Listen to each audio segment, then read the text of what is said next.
नमस्कृत्य नरं चैव नरोत्तमं देवीं सरस्वतीं व्यासं ततो जयमुदीरयेत्। नष्टप्रायेषु अभद्रेषु नित्यं भागवत सेवया भगवती उत्तम श्लोके भक्तिर्भवती नैष्टिकी। ओम ज्ञानतिमिरान्धस्य ज्ञानाञ्जनशलाकया चक्षुरुन्मीलितं येन तस्मै श्रीगुरवे नमः। हे कृष्ण करुणा सिंधो दीनबंधो जगत्पते गोपेश गोपिका कांता राधा कांता नमोस्तुते।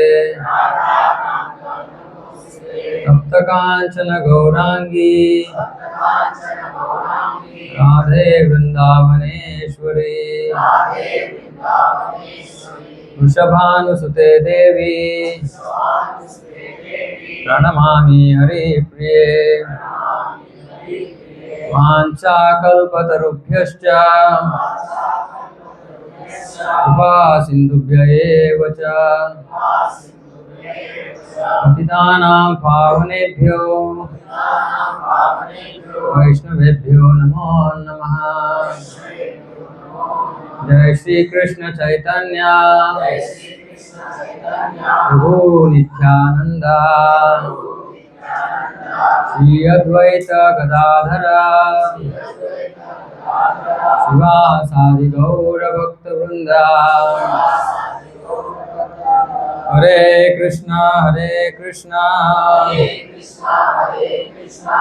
कृष्ण हरे हरे हरे राम राम राम हरे हरे।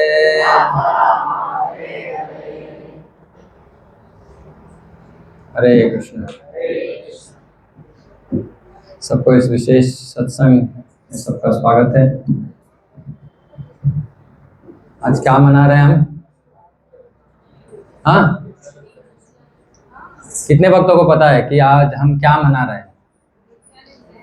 नित्यानंद त्रयोदशी।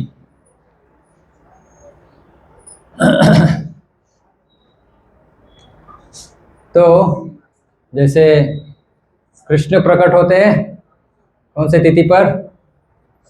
अष्टमी। तो कृष्णाष्टमी बोलते हैं। फिर राम नवमी, गौरंग महाप्रभु पूर्णिमा। तो ऐसे भगवान अलग अलग तिथि में आते हैं। तो यह है श्री नित्यानंद प्रभु के आविर्भाव या प्रकट होने का दिवस कल था। तो आज हम यहाँ एक बहुत विशेष दिन है हमारे लिए। क्यों विशेष है ये मैं आपको प्रवचन में एक्सप्लेन करूंगा। तो सबको कृष्ण पता है, सबको पता है कृष्ण। हमको पता नहीं, आप सबको पता है। तो कृष्ण के साथ कौन रहते हैं? बलराम जी। तो बलराम जी कृष्ण से छोटे हैं बड़े हैं? बड़े। लेकिन जब कृष्ण त्रेता युग में कौन सा रूप लिया था भगवान ने? रामचंद्र भगवान। तो जब वो राम होके प्रकट हुए तब बलराम जी लक्ष्मण हुए, और लक्ष्मण होके लक्ष्मण छोटे थे, छोटा भाई। और ये वैदिक संस्कृति में लोग पालन करते हैं कि बच्चे माता पिता के सुनते हैं या जो बुजुर्ग हैं उनका सुनते हैं, और जैसे छोटा भाई है, छोटा भाई बड़े भाई का आज्ञा पालन करता है, सुनता है। तो रामायण आप सबको पता है। रामायण बहुत दुख भरी है ना, बहुत दुख है रामायण में। तो पहला विषय दुख कहाँ से शुरू होता है? जब राम को वनवास भेजा जाता है। तो वाल्मीकि रामायण में वर्णन है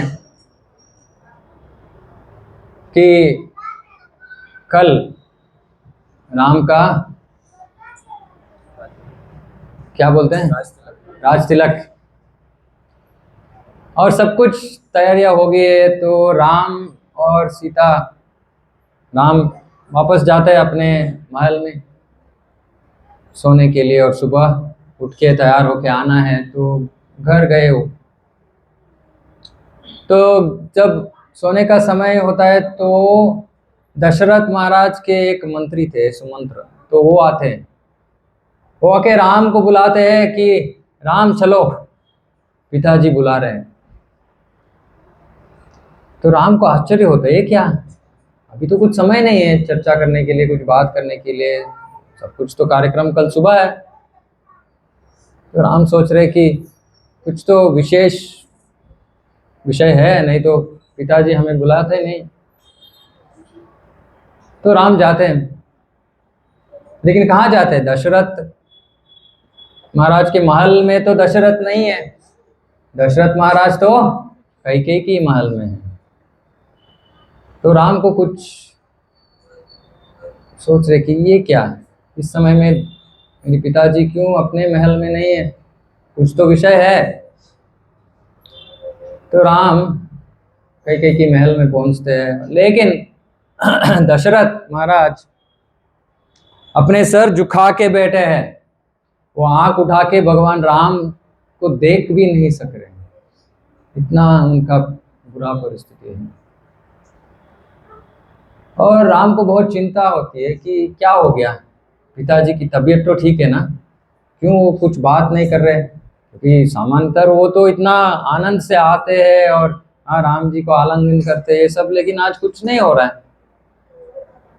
तो राम कैकेयी से पूछ रहे कि माता जी सब कुछ ठीक है, पिताजी की तबीयत सब ठीक है, कुछ है, कुछ समस्या है? तो फिर निर्लज्जा कुछ हिचकिचाहट, बिना हिचकिचाहट की वो कैकेयी बोलती है, राम आपके पिताजी मुझे 2 वरदान दिए थे, और आज वो वरदान लेने का समय आ गया मुझे। तो पहला वरदान से मैंने ये मांगा कि तुम वनवास जाओगे, वनवास करोगे, और दूसरे से मेरा बेटा भरत राजा बनेगा। तो जब राम इसको सुनते हैं तो वाल्मीकि रामायण में वर्णन है कि राम जी के मुंह के ऊपर कुछ बदला नहीं, कुछ उनको गुस्सा नहीं आया, बुरा नहीं लगा, कुछ भी नहीं, वो जैसे थे वैसे ही रहे। लेकिन उनके मन में एक, उनको थोड़ा बुरा लग रहा था। क्या बुरा लगने का कारण क्या था? कि ये सोच रहे हैं राम भगवान कि अरे मेरे पिताजी को मुझे सीधा सीधा बोलना था ना कि राम तुम जाओ, वनवास जाओ, मैं सिर झुका के चला जाता। लेकिन पिताजी ने अपने मुंह से क्यों नहीं बताया मुझे, क्यों माँ बोल रही है? और उनको ये लग रहा है कि अरे मैं तो योग्य पुत्र नहीं हूँ शायद, इसलिए मेरे पिताजी मेरे से सीधा नहीं बात किए उन्होंने उसके बारे में। तो उसके बारे में दुख अनुभव कर रहे भगवान। और साथ में थे कौन? लक्ष्मण। लक्ष्मण जी को बहुत गुस्सा आया, लक्ष्मण जी को बहुत गुस्सा आया, और वो सोच रहे हैं कि राम ये तो गलत है, गलत कर रहे हैं। महाराज नाम भी नहीं लेते पिताजी का, महाराज गलत कर रहे। तो बोलते राम तुम राजा बनो, मैं दशरथ को मार दूंगा। इतना गुस्सा, इतना गुस्सा। लेकिन राम तो धर्म पालन करने के लिए आए थे, धर्म दिखाने के लिए आए थे। तो राम लक्ष्मण से कहते हैं नहीं नहीं नहीं लक्ष्मण, ये गलत है। बेटे का कर्तव्य है, फर्ज बनता है कि जो पिताजी की इच्छा है उसको पूरा करना बेटे का फर्ज है, जैसे बेटे का कर्तव्य है, तो उसको निभाने के लिए मैं तैयार हूं। ये कुछ ऐसे बात करने का है, कुछ ऐसे काम करने का कुछ आवश्यकता नहीं है, तुम शांत हो जाओ। तो लक्ष्मण को ये ठीक नहीं लग रहा था, फिर भी वो चुप बैठा। ठीक है, ये हो गया, फिर वनवास हो गया। फिर वनवास के बाद में रावण को मार दिया, फिर सीता माता को वापस लेके आ गए अयोध्या। फिर राम राजा बनते हैं। फिर बाद में क्या होता है, कोई एक अयोध्या वासी, उसकी पत्नी एक रात वो घर वापस नहीं आती, कहीं और रुकती है। तो जब सुबह वापस घर में आती है तो उसका पति बोलता है मैं राम जैसा नहीं हूं। जो पत्नी किसी पर पुरुष के घर में रहती है उसको वापस लेने वाला मैं राम जैसा व्यक्ति नहीं हूं। तुम जहां से आई हो वहीं चले जाओ वापस। तो ये विषय राम तक पहुंचता है।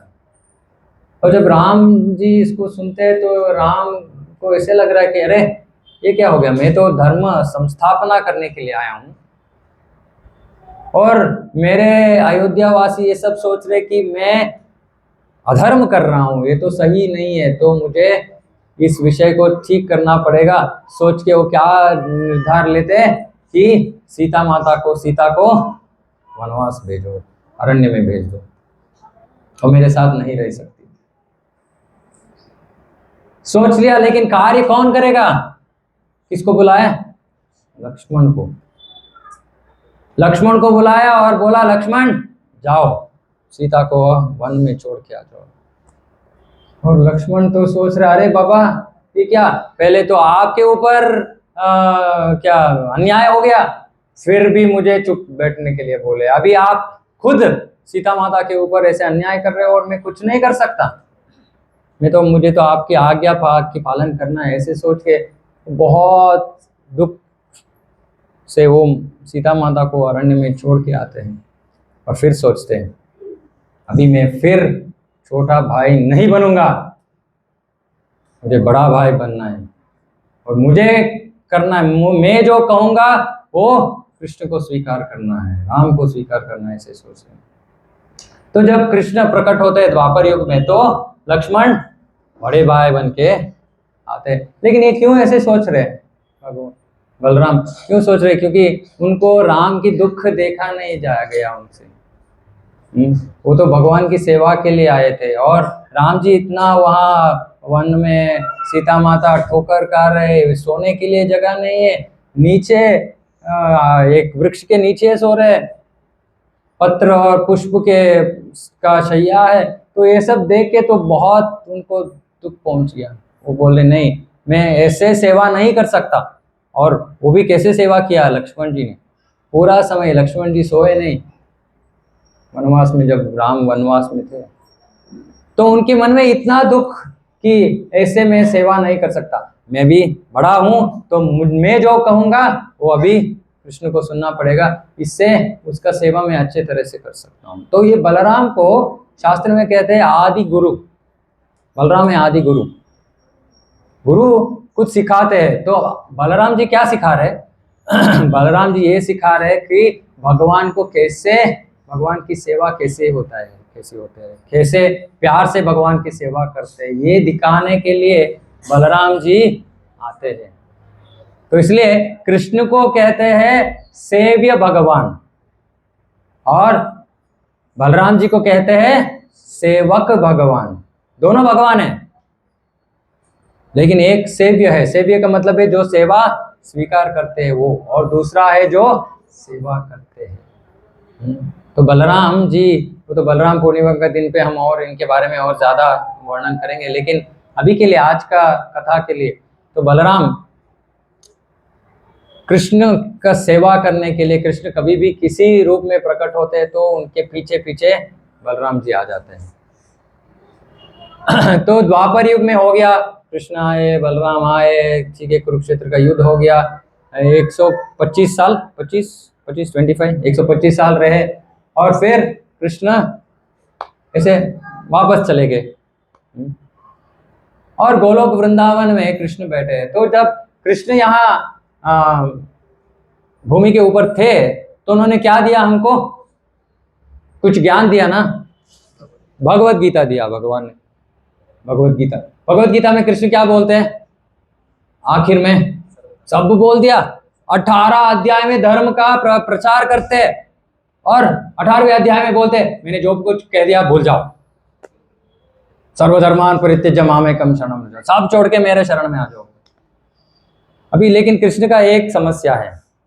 कृष्ण क्या कर रहे हैं कि हमें बोल रहे हैं कि पहला शरणागत हो, उसके बाद में मैं तुम्हें कृपा दूंगा। समझ में आ रहा है?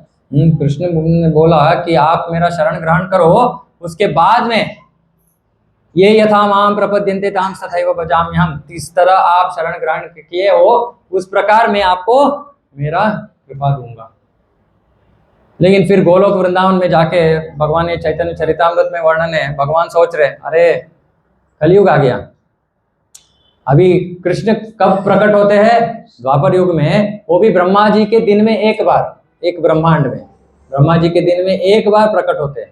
ठीक है, प्रकट हो गए, वापस गए और सोच रहे अगले तो अभी तो कलयुग आएगा।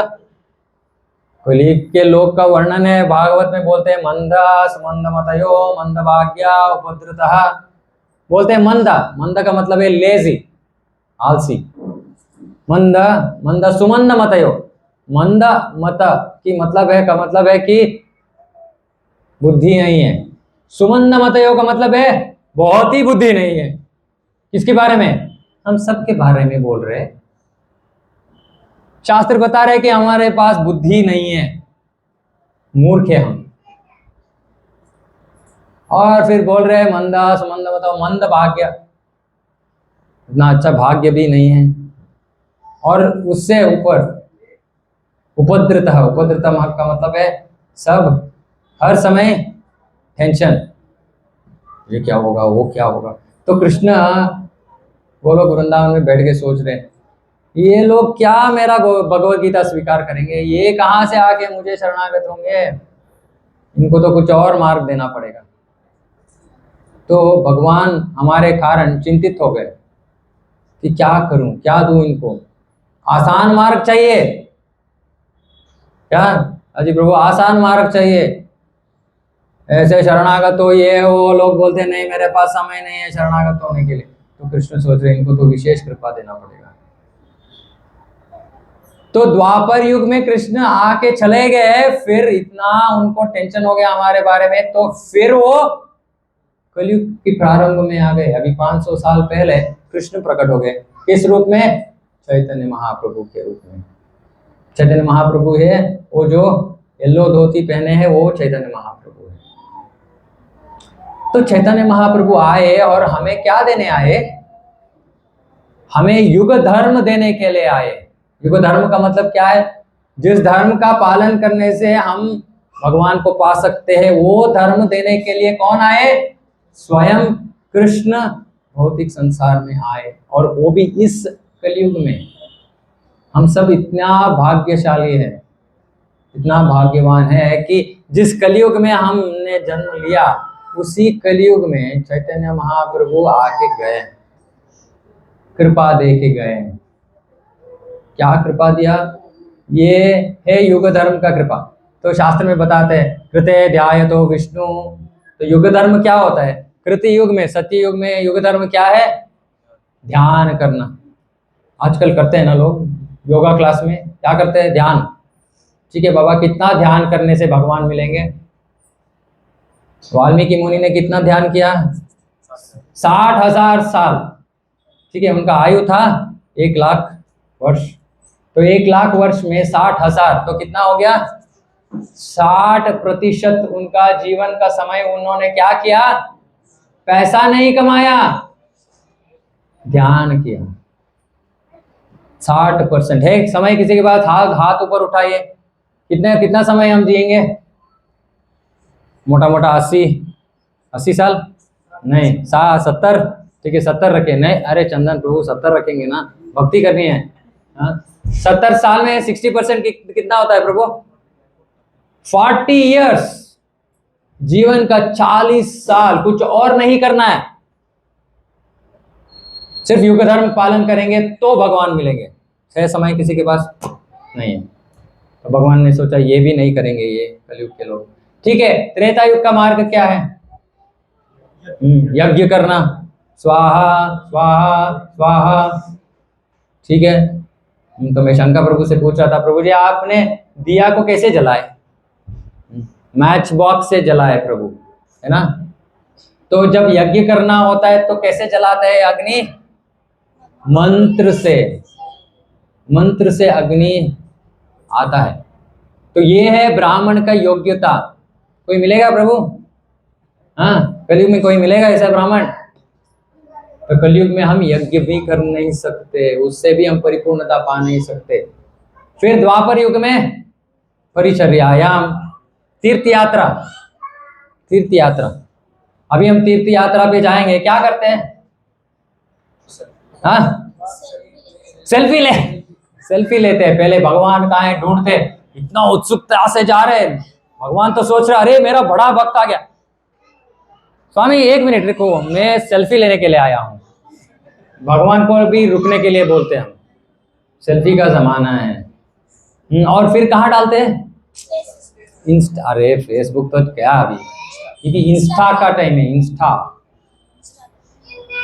ये करने के लिए जाते हैं हम तीर्थ क्षेत्र में।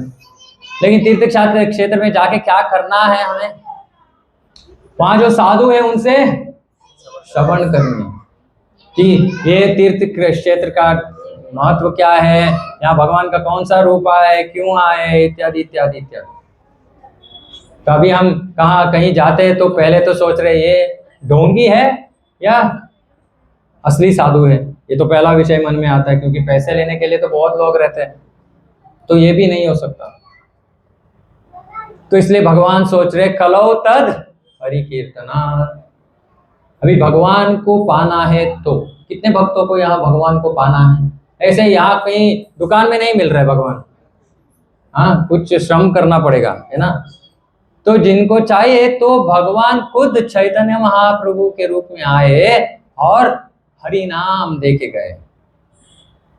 पहली बार जब मैं इस्कॉन में आया 15 साल पहले, उससे पहले तो मैं साउथ इंडियन फैमिली से हूँ, तो इतना बहुत सारा मंत्र पता है, ये मंत्र वो मंत्र, विष्णु सहस्त्र नाम वो ये वो।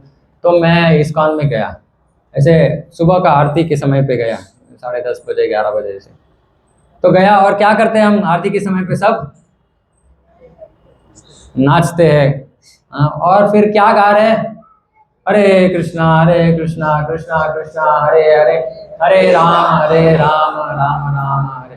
ठीक है, मैं तो 5 मिनट रुका, सोचा कुछ और गाएंगे, 10 मिनट हो गया, ठीक है कुछ और गाएंगे, नहीं वही चल रहा है। 20 मिनट हुआ, ठीक है कुछ और गाएंगे, नहीं हरे कृष्ण महामंत्र चल रहा है। तो मैं सोचा शायद इस्कॉन वालों को कुछ मंत्र वंत्र नहीं आता है, इसलिए एक ही मंत्र उनको सिखाया गया है, वो वही गाते हैं। फिर मुझे समझ में आ गया ये सबसे बुद्धिमान व्यक्ति है, जो सबसे बढ़िया मंत्र है, सबसे प्रबल मंत्र है, उसको पकड़ लिया इन्होंने। और क्यों पकड़ा? किसने, कौन आके दिया? खुद भगवान आके दिए। बोले कि इधर उधर भटको मत, कलयुग में मुझे पाना है तो हरे कृष्ण महामंत्र को पकड़ो, हो गया। ठीक है, तो चैतन्य महाप्रभु आए और आके बोल दिए उन्होंने, हाँ हरे कृष्ण कृष्ण कृष्ण हरे हरे, हरे राम राम राम हरे हरे, इति षोडश का नाम कलिकल्मष नाशनम नाथ परतरोपाय सर्ववेदेषु दृश्यते। तो बोल रहे वेदों में कुछ और नहीं है, यही मार्ग है, हरे कृष्ण महामंत्र जप करना है इस कलयुग में, और कुछ मार्ग नहीं है। ठीक है, मार्ग तो दे दिया, अभी लोगों तक कैसे पहुंचेगा ये? प्रचार कौन करेगा? तो कौन आए चैतन्य महाप्रभु के साथ? नित्यानंद प्रभु आए, बलराम कोइलो निथाय, बलराम जी नित्यानंद प्रभु होके आए। क्यों?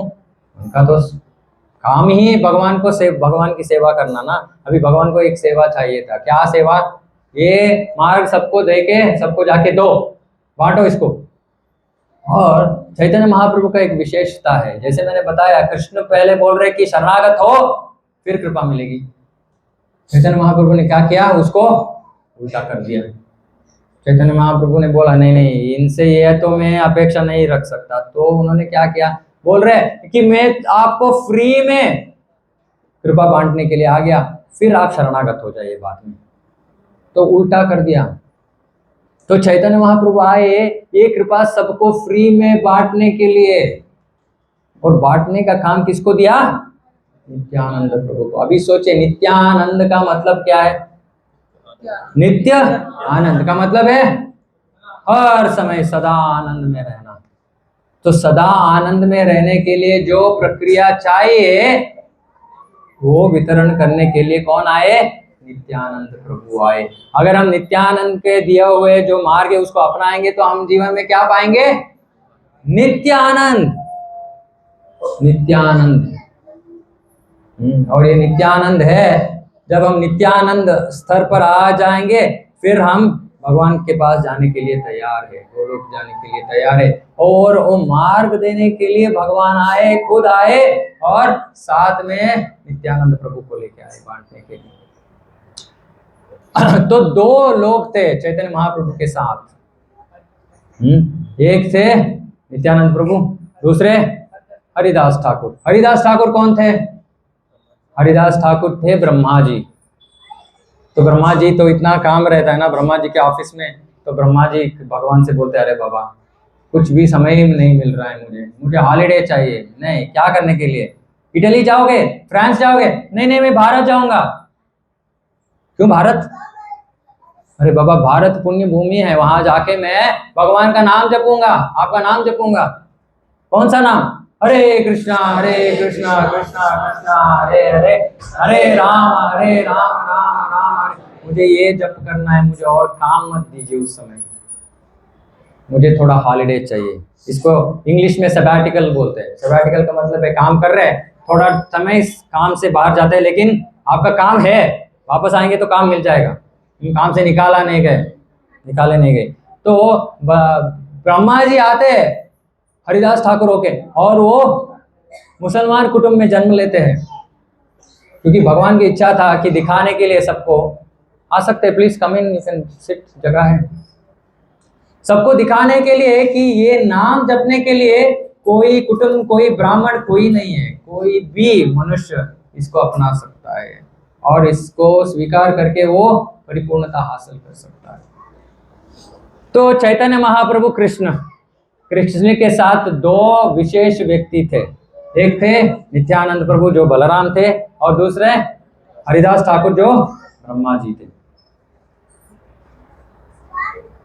अभी चैतन्य महाप्रभु इन दोनों को बुलाते हैं और सेवा देते हैं, है ना। जैसे हम आज ये उत्सव मना रहे तो इतना सेवा था, तो इतने भक्त आए, सेवा किए।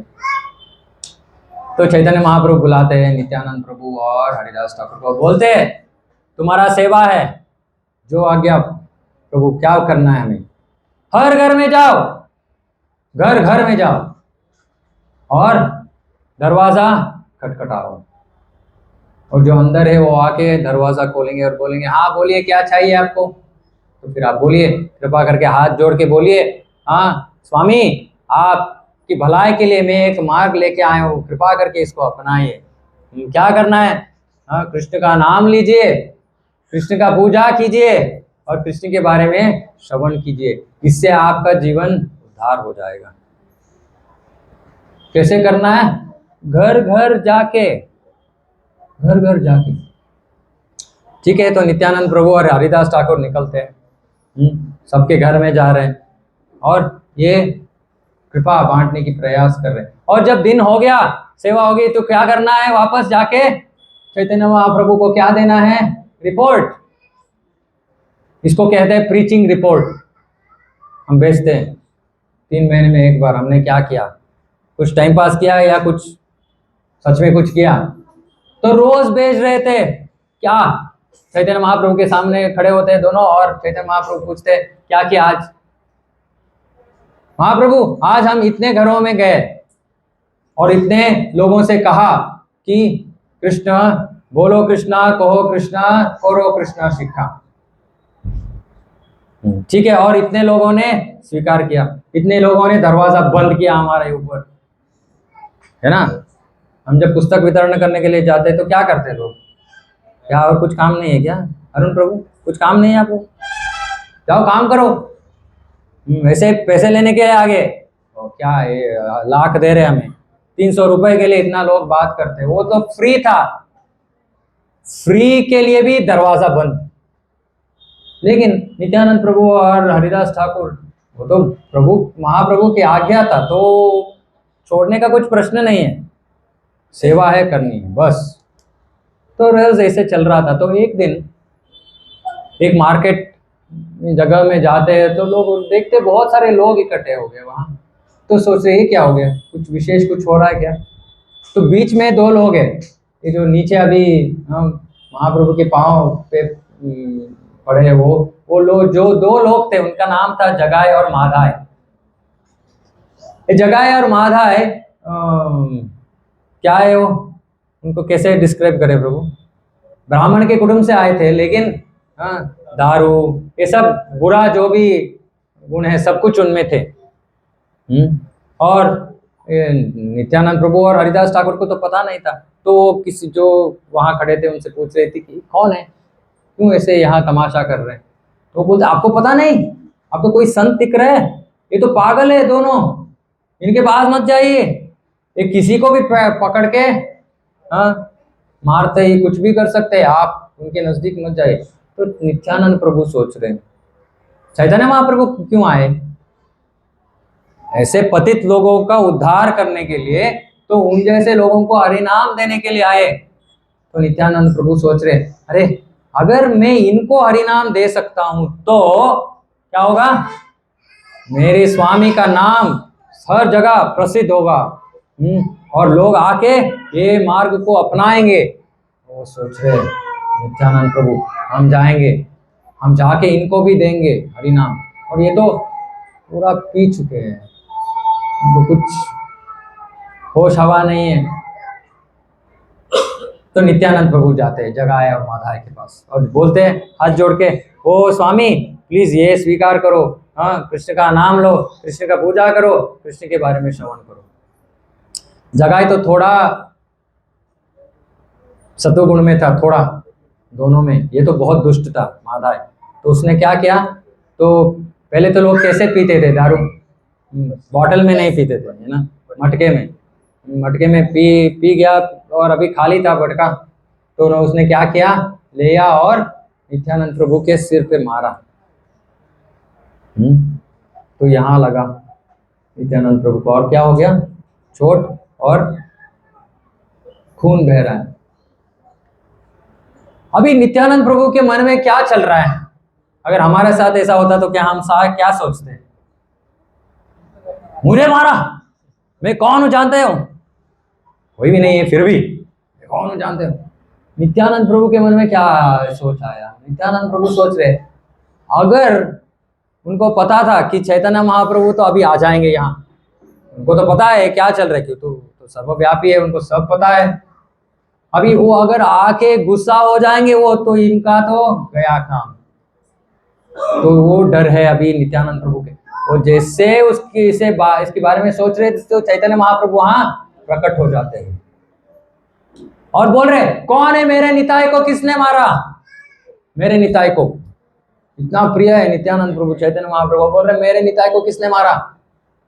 और जगाए और माधाय वहां है। तो नित्यानंद प्रभु को भी डर लग रहा है, चैतन्य महाप्रभु ने सुदर्शन का आह्वान किया, सुदर्शन छोड़ दिया तो गया ना, वो मरेंगे।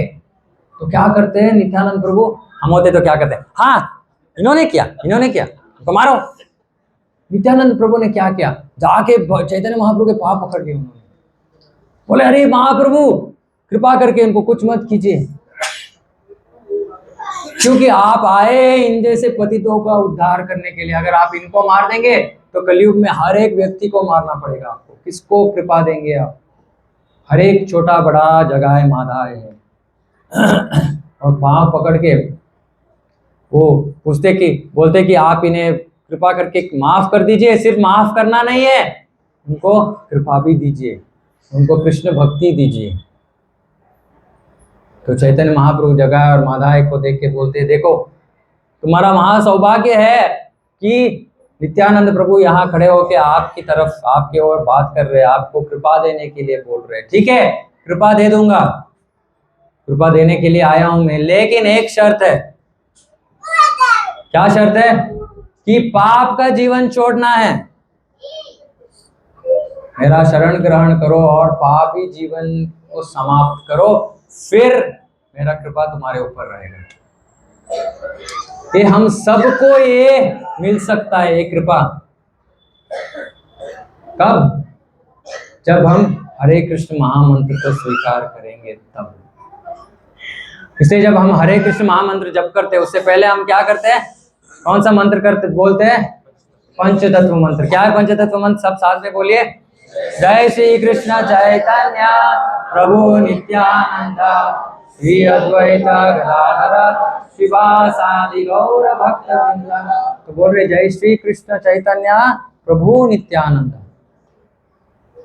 सो जब हम जप करते हैं, जप करने से पहले हम पंच तत्व को प्रणाम करते हैं और प्रार्थना कर रहे कि कृपा दीजिए हमें। तो जो भी रोज हरे कृष्ण महामंत्र जप कर रहा है, उसको नित्यानंद प्रभु की कृपा मिल रही है। अभी एक विषय को समझिए। कृष्ण की कृपा, कृष्ण ने बोला कि शरणागत हो फिर कृपा दूंगा, है ना? तो कलयुग में शरणागत कोई नहीं होता। शरणागत का मतलब क्या है? सब कुछ भगवान के ऊपर छोड़ देना। कौन कर सकता है? बहुत मुश्किल है। तो फिर चैतन्य महाप्रभु आए और बोले कृष्ण की कृपा मिलना तो बहुत मुश्किल है, तो मैं आपको फ्री में बांट रहा हूँ, लेकिन आपको क्या करना पड़ेगा? कृपा पाने के लिए हरे कृष्ण महामंत्र करना है। ठीक है, अभी फिर लेकिन हरे कृष्ण महामंत्र जप करने के लिए भी हमें कृपा चाहिए, है ना? कितने सारे लोगों को हम बोलते हैं जप करो जप करो, कितने लोग करते हैं? बहुत कम लोग करते हैं, है ना? तो अभी नित्यानंद प्रभु का एक विशेष कृपा है। नित्यानंद प्रभु का कृपा है कि वो किसी को देने के लिए तैयार है, हाथ तथास्तु बोलने के लिए तैयार है। तो हमारा कार्य क्या है कि हमको ऐसे लोगों को नित्यानंद प्रभु के सामने लेके आना है और फिर क्या करना है? प्रार्थना करनी है नित्यानंद प्रभु से। क्या प्रार्थना? प्रभु प्लीज इनको कृपा दीजिए। फिर महाप्रभु चैतन्य नित्यानंद प्रभु क्या करते हैं? कृपा दे देते हैं। इसलिए भक्तों से हम जो भक्ति में ऑलरेडी है, जो जप कर रहे हैं, जो प्रभुपाद जी के इस इस्कान में है, तो हमसे सबसे विनती करते हैं कि चलो बाहर चलो, हरिनाम करते हैं, प्रसाद वितरण करते हैं, पुस्तक वितरण करते हैं। क्यों? ऐसे हम जो व्यक्तियों को जो ये कृपा पाने का योग्यता नहीं है, उनको भी हम खींच के लेके आते हैं चैतन्य नित्यानंद प्रभु के पास। ये केंद्र इसीलिए खोला गया है कि लोगों को कृपा दे, कृपा मिले। तो जो भी व्यक्ति इस कार्य में जुड़ता है उसको नित्यानंद प्रभु का विशेष कृपा मिलती है। जुड़ने का मतलब क्या है? कि हम यहाँ कुछ सेवा करेंगे, भगवान का घर है, यहाँ कुछ सेवा करेंगे हम। जो ऐसा नहीं कि प्रचार का अर्थ नहीं है कि जो व्यासासन के ऊपर बैठता है सिर्फ उसको कृपा मिलती है, नहीं। एक प्रोग्राम चलाने के लिए जो भी सेवा है, उसमें जो भी भक्त जुड़ते हैं उनको नित्यानंद प्रभु की विशेष फ्री कृपा, और जो नहीं करता उसको मिलता नहीं। अभी इसको समझिए थोड़ा। कलयुग में अगर कृष्ण की कृपा चाहिए तो चैतन्य महाप्रभु की कृपा चाहिए, अगर चैतन्य महाप्रभु की कृपा चाहिए तो नित्यानंद प्रभु की कृपा चाहिए। और नित्यानंद प्रभु कब कृपा देंगे? जब आप उनकी प्रचार कार्य में जुड़ेंगे तब देंगे। और जो सब रिस्क लेके जो प्रचार करता है उसको तो भगवान कृपा देने के लिए हर समय तैयार है। ठीक है, बैकग्राउंड म्यूजिक चल रहा है, उनको खुशी हो गई कि हाँ भगवान कृपा दे रहे हैं। तो नित्यानंद प्रभु की कृपा पाने के लिए 3 आसान मार्ग है, थोड़ा ध्यान से सुनिए। तो ओके, इसके साथ हम खत्म करेंगे कथा। 3 मार्ग है। तो पहला मार्ग है, जैसे मैंने बताया, कि प्रचार कार्य में जुड़ना। तो पहला आसान मार्ग है, बहुत आसान है। अगर आप एक चेयर को उधर से यहाँ रख दिया तो सेवा हो गई हमारे हाथ से, ऐसे। और लेकिन जितना करते हैं उतना कृपा मिलेगी, ठीक है। पहला मार्ग। दूसरा है, जैसे मैंने बताया, कि आप आपके घर में रोज हरे कृष्ण महामंत्र का जप कीजिए। कितने भक्त नहीं कर रहे हैं रोज? हाथ नहीं उठाएंगे ना, सब देख लेंगे, ठीक है। कितने भक्त कर रहे हैं? अभी मैं बीच में लोग को देखूंगा कौन हाथ नहीं उठाया।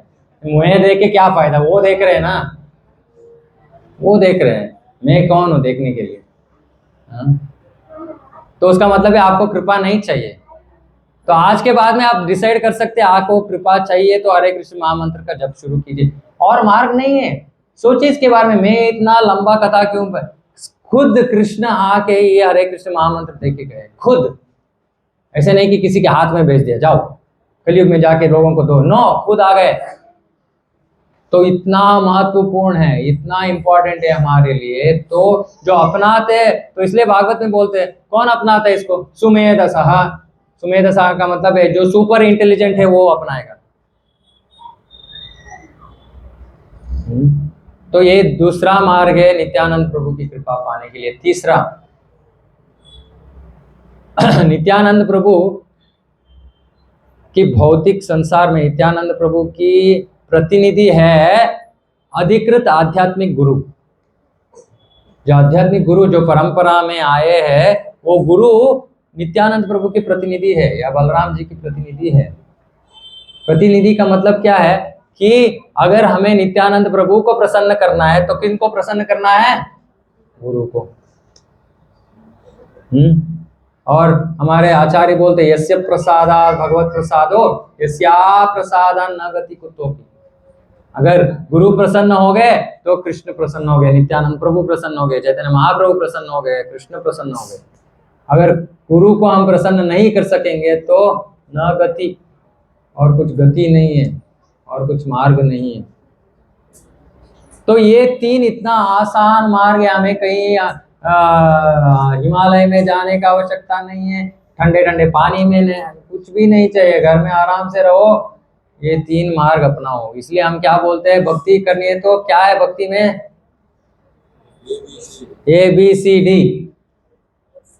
ABCD में सबसे महत्वपूर्ण मार्ग है ये का मतलब क्या है? संग।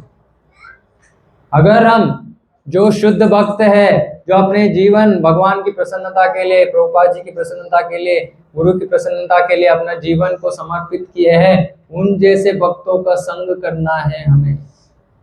और संग का मतलब क्या है? हरे कृष्णा प्रभु कैसे? नहीं, श्रवण। अगर हम सही संग में रहेंगे, ठीक से श्रवण करेंगे, तो फिर ठीक से श्रवण करेंगे का मतलब है कि जो बोलते हैं उसको स्वीकार करेंगे, उसको अपनाएंगे जीवन में। तो भक्त क्या कहेंगे आपको? क्या करने के लिए कहेंगे? हरे कृष्ण महामंत्र जप करने के लिए कहेंगे। और अगर आप उसको स्वीकार करेंगे तो आपका जीवन हो गया सफल, और कुछ करने का आवश्यकता नहीं है। तो सबसे महत्वपूर्ण विषय है संग। संग में रह के जो भक्त कहेंगे उससे उसको सुनिए और उसको जीवन में अपनाइए, और कृष्ण की कृपा आसानी से पाइए। ये है मार्ग। ये देने के लिए नित्यानंद प्रभु आए। लंबा कथा है, लेकिन उद्देश्य हमको कृपा देने के लिए। कौन सा कृपा? नित्यानंद का कृपा। नित्य आनंद में रहने के लिए जो मार्ग चाहिए वो देने के लिए नित्यानंद प्रभु आए। अगर वो मार्ग आप अपनाएंगे तो आपके जीवन में भी नित्य आनंद रहेगा। अभी हमारा परिस्थिति क्या है? नित्य निरानंद है। निरानंद का मतलब है दुख। जब नित्यानंद प्रभु के पांव पकड़ेंगे तब क्या होगा? जीवन में असली आनंद का अनुभव होगा। कितने भक्तों को आप यहाँ सत्संग में, बहुत सारे भक्त बहुत महीनों से आ रहे हैं, कितने भक्त को यहाँ आके आनंद का अनुभव होता है? क्यों? क्या दे रहे हैं हम आपको? आपके बैंक अकाउंट में कुछ पैसे डाल रहे हैं आपको, क्यों आनंद हो रहा है? क्योंकि यहाँ हमारा उद्देश्य है शुद्ध भक्ति का आचरण, गुरु कृष्ण को प्रसन्न करना ही हमारा उद्देश्य है। इसीलिए हम यहाँ केंद्र खुले और ये करने की प्रयास कर रहे हैं। और जो यहाँ आता है, बहुत सारे भक्त है जो आते हैं और बोलते हैं मुझे कुछ अलग महसूस हुआ। क्यों? क्योंकि यहाँ जो कर रहे हैं सब जो आते हैं कोई भी किसी और उद्देश्य रखे नहीं आते। तो ऐसे यहाँ का उद्देश्य है कि सबको, हमारा उद्देश्य भी वही है कि हम हर घर जाए और सबके घर में प्रभुपाद जी का एक पुस्तक रहना चाहिए। ये हमारा ध्येय है। अभी तो पहले भगवान की कृपा होगा तो मंदिर प्रकट हो जाएंगे, फिर उसके बाद में हम ये कार्य करेंगे, किसी को छोड़ेंगे नहीं। अगर छोड़ना आपको नहीं चाहिए तो एरिया चेंज कर दीजिए, बच के नहीं जा सकते आप। ये है नित्यानंद प्रभु की कृपा। और प्रभुपाद जी ने इस कृपा को लेके गए, वो ये कृपा लेके गए। कहाँ गए? विदेश गए, अमेरिका गए। क्यों? ये है नित्यानंद प्रभु की मनोभाव, अनुभूति, कृपा बांटने का। प्रभुपाद जी जब अमेरिका गए तो 1 साल तक, 70 साल की वय में गए वो, और 1 साल तक कुछ भी नहीं हो रहा है। कुछ भी नहीं हो रहा है कि क्या मतलब? ये जगत गुरु है, कोई सुनने के लिए कोई नहीं है, कोई श्रवण करने के लिए कोई नहीं है। बोलते हैं कि 1 साल तक ऐसे भटक कर रहे थे। भटकने का मतलब क्या है? पता नहीं कहाँ जाना है, क्या करना है। ऐसे रोज शिपिंग स्टेशन पे जाते थे और पूछते थे अगला शिप भारत को कब निकलेगी। और वो जो वहाँ ऑफिसर थे तो पूछते थे स्वामी जी आप तो रोज आते हैं और पूछते हैं लेकिन कभी भी टिकट बुक नहीं किया। बोलते नहीं, मुझे यहाँ कुछ कार्य करने के लिए भेजा गया, मेरे गुरु महाराज ने मुझे यहाँ भेजा है, तो मैं करने की प्रयास कर रहा हूँ लेकिन कुछ नहीं हो रहा। तो सोच आ रहा है कि वापस जाऊँ क्या, लेकिन फिर मन में आता है नहीं, मेरे गुरु महाराज मेरे साथ है, मैं प्रयास करूँगा। अगर वो उस दिन वो अगर नहीं किए होते, अगर वो वापस भारत में आ गए होते तो हम कोई यहाँ बैठते नहीं। तो ये है कृपा। हम इनमें जैसे में नहीं है जो कृपा ले लिया और घर में बैठ गए। नहीं, हमको बांटना है। जिसको बांटने का मन है यहाँ आइए, बांटिए, कृपा पाइए। भक्ति ऐसी है ना, जो हमारे पास जितना भक्ति है वो अगर हम किसी को देंगे तो क्या होगा? भक्ति दुगना हो जाएगा, कम नहीं होगा।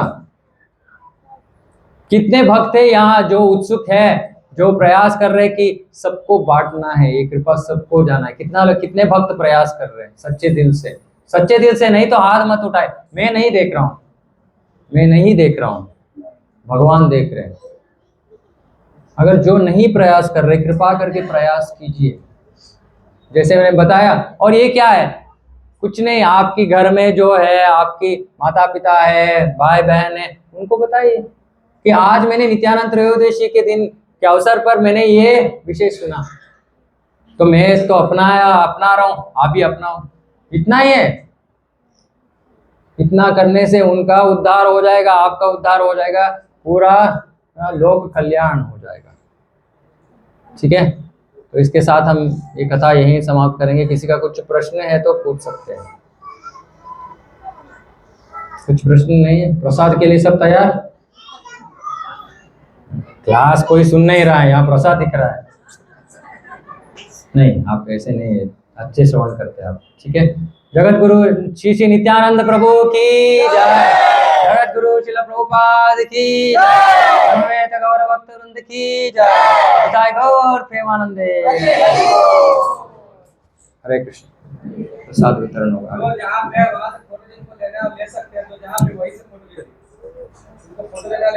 वो कैसे होगा? हाँ,